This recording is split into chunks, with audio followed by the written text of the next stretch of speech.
Le monde tel qu'on le voit est un monde construit, façonné par nos sens, par nos perceptions, par ce que l'on choisit de voir et de ne pas voir, par ce que l'on choisit de croire et de ne pas croire.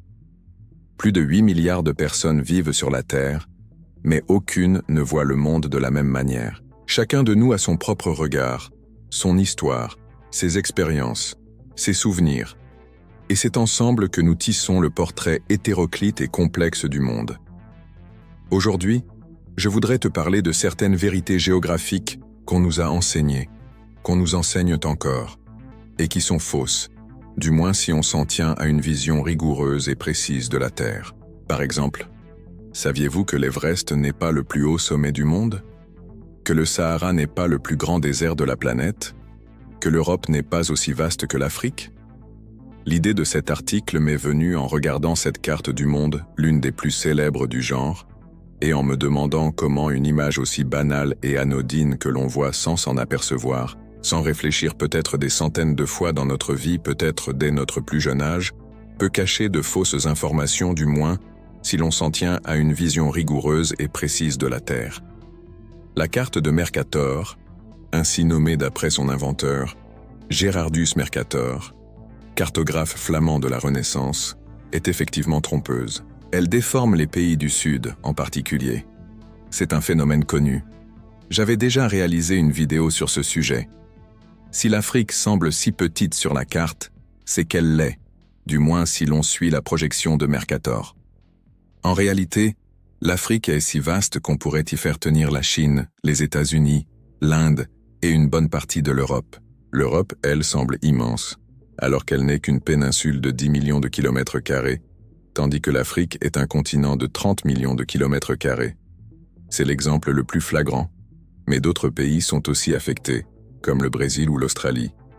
C'est un peu comme si on regardait le monde à travers un miroir déformant. Autre exemple. Saviez-vous que le plus grand désert du monde n'est pas le Sahara mais l'Antarctique? Désert, c'est le nom donné aux régions qui ne connaissent presque jamais de précipitations. Le plus grand désert du genre, donc, n'est autre que l'Antarctique. En plus de son étendue, plus de 98% de son territoire est recouvert de glace. Le Sahara, quant à lui, n'est qu'un petit coin de l'Afrique du Nord, couvrant 9,2 millions de kilomètres carrés. Certes, le Sahara est immense, mais face à l'Antarctique, il n'est qu'une toute petite portion de la planète.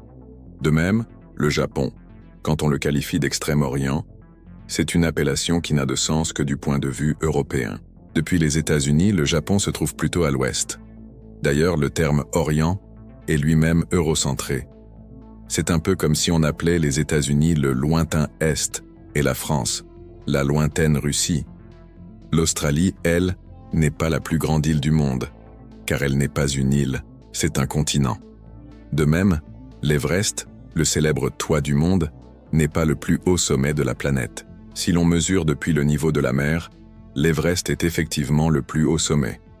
S'il faut, en revanche, partir de la base du sommet jusqu'au sommet lui-même, c'est un volcan hawaïen, le Mauna Kea, qui remporte la palme.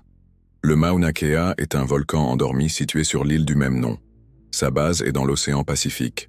Donc en comptant la partie immergée, le Mauna Kea culmine à plus de 10 000 mètres. L'Everest, lui, ne dépasse pas les 8 800 mètres. Même les fleuves ont leur part de mensonges. Le Nil n'est plus considéré comme le plus long fleuve du monde. Des études menées par des experts américains et chinois affirment que c'est l'Amazone qui remporte la palme. Longue de plus de 6600 km, le Nil se classe aujourd'hui à la 5e place. C'est plus long que le Yangtze, certes, mais plus court que l'Amazone, le Mississippi, Missouri, le Yenisei et le Nil. Quant à dire que le Nil traverse plus de pays, c'est vrai, mais ce n'est pas l'étalon qui permet de déterminer le plus long fleuve du monde. Il y a aussi l'exemple de ces fameuses 4 saisons, printemps, été, automne, hiver, qui ne sont qu'une construction occidentale. Elles correspondent à des variations climatiques que l'on observe en Europe, en Amérique du Nord ou en Asie du Nord, mais pas forcément ailleurs. Au Brésil, par exemple, on ne compte pas les saisons d'un même cycle. Le climat brésilien se divise en 2 saisons principales, la saison des pluies et la saison sèche. Les variations de température y sont moins marquées, et d'autres phénomènes naturels prennent le pas sur les saisons, comme les cyclones. L'océan Atlantique est également un cas à part. Il n'y a pas un seul Atlantique, mais deux, l'Atlantique Nord et l'Atlantique Sud, qui fonctionnent de manière indépendante. D'ailleurs, on pourrait argumenter que l'Atlantique Nord et l'Atlantique Sud ne sont pas des océans, mais des mers fermées. En effet, les océans, par définition, se jettent dans le grand océan mondial, l'immense étendue d'eau salée qui recouvre 71% de la surface de la Terre. L'Atlantique Nord et l'Atlantique Sud sont séparés par l'équateur, qui sert de ligne de démarcation. Le courant du Gulf Stream qui naît en Floride traverse l'Atlantique Nord et influence fortement le climat de l'Europe. L'Atlantique Sud, quant à lui, abrite de nombreuses espèces animales et végétales endémiques. On y trouve aussi les courants de retour, comme le Brésil, qui apportent de l'eau douce depuis l'Amazone. L'Arctique et l'Antarctique, eux, ne sont pas des terres fermes. Le pôle Nord, qui se trouve dans l'océan Arctique, n'est qu'une plaque de glace flottante. Il n'est pas reposé sur un sol. De même, le pôle Sud repose sur l'Antarctique. Mais le continent a une épaisseur de plusieurs kilomètres et s'appuie sur un socle rocheux. Bref, le monde n'est pas comme on le croit. Le monde est plus complexe, plus insondable, plus mystérieux, plus beau. Il est vivant, changeant, mouvant. Il se réinvente sans cesse et mérite d'être observé, étudié, compris, respecté. S'agit-il de fausses vérités ou de réalités mal connues? Qu'en penses-tu? N'hésite pas à laisser un commentaire et à partager cette vidéo. Pour aller plus loin, voici quelques lectures et sites internet.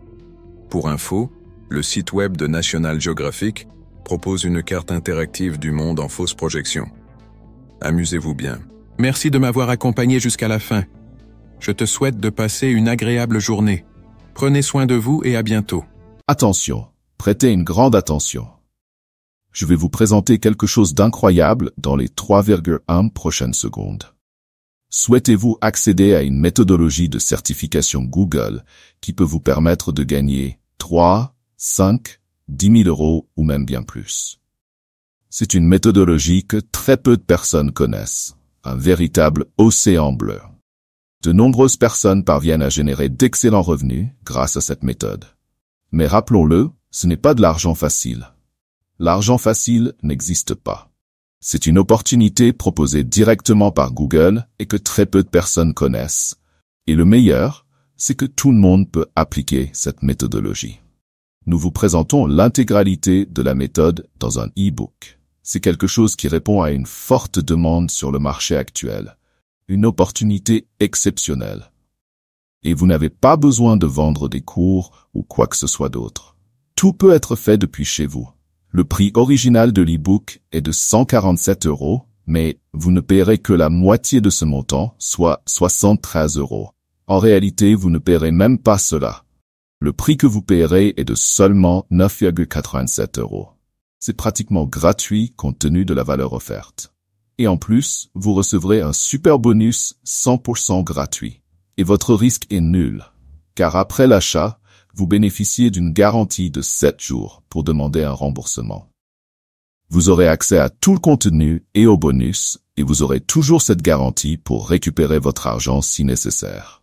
Foncez et procurez-vous l'e-book au tarif promotionnel, car ce prix peut augmenter à tout moment. Cliquez sur le lien dans le premier commentaire épinglé.